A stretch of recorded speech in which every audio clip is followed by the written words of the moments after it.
તમે ગાંધીજીના નિર્મળ સાથીએ પ્રશ્ન પૂછ્યો કે આમાં તો આત્મકથા તમે લખવા બેઠા છો, એક તો પહેલાં આપણું ફોર્મ નથી, બીજું તમારે તમારી વાત કરવી પડશે, આવું શું કામ કરવાનું?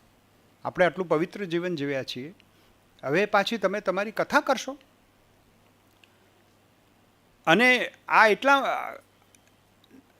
નહીં સમજાય જ્યાં સુધી, એટલે નિર્મળ સાથીએ નિર્મળ એવું વિશેષણ વાપરે છે. એ સાથીએ જે પ્રશ્ન પૂછ્યો ને એને બરાબર એને ડાઉટ ઊભો કર્યો. એટલે પછી ગાંધીજી કહે છે પણ મારે આત્મકથા ક્યાં લખવી છે?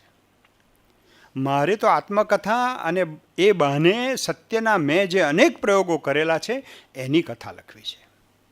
તેમાં મારું જીવન ઓતપ્રોત હોવાથી કથા એક જીવન વૃત્તાંત જેવી થઈ જશે એ ખરું છે, પણ જો તેમાંથી પાને પાને મારા પ્રયોગો જ નીતરી આવે તો એ કથાને હું પોતે નિર્દોષ ગણું.